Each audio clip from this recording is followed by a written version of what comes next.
Everyone remembers Odysseus battling monsters, outsmarting gods, and surviving impossible dangers.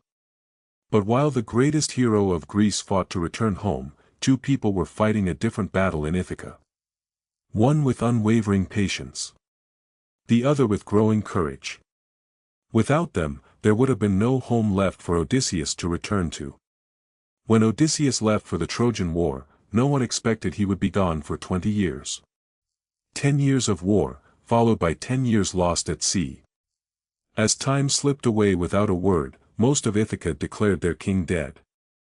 But inside the royal palace, his wife Penelope refused to give up hope, while his son Telemachus grew up knowing his father only through stories.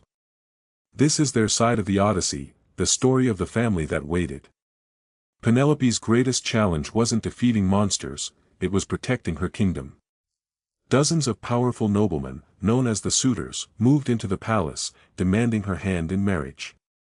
They didn't just want a wife, they wanted the throne. In ancient Greece, a kingdom couldn't stand long without a king, and every day Penelope delayed, the pressure grew more dangerous. Instead of giving in, Penelope relied on the same legendary intellect that made her husband famous. She announced she would choose a suitor only after weaving a funeral shroud for Odysseus's father, Laertes. Every day, she wove the cloth in plain sight. But every night, by torchlight, she secretly unraveled her work. For 3 years, this deception worked. Every night she bought was another day she protected Telemachus's future. When a treacherous servant finally revealed her secret, Penelope remained unbowed, proving that true courage doesn't always wear armor, sometimes, it wields patience. While Penelope protected the realm from within, Telemachus faced his own battle.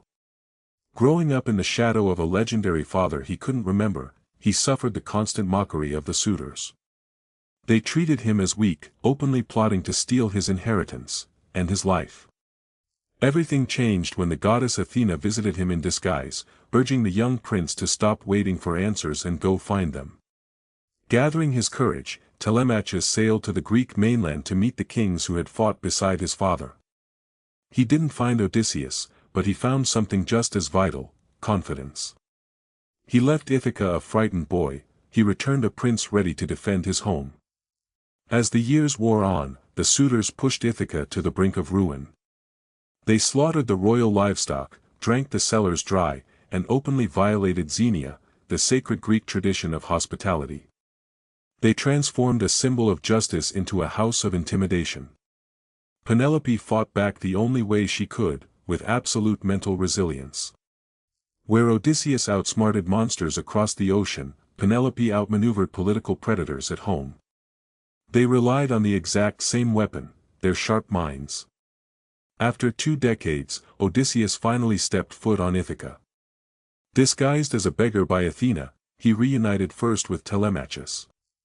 Father and son, now equals, struck back, reclaiming the palace and restoring order. Yet, even after the battle was won, Penelope refused to yield to simple relief. She had to be sure. She ordered her servant to move their marriage bed, a test only the real Odysseus could pass.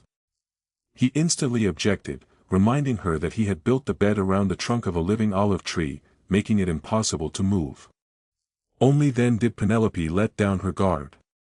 Their long-awaited reunion was forged not just in love, but in the shared intelligence and trust that had kept them both alive.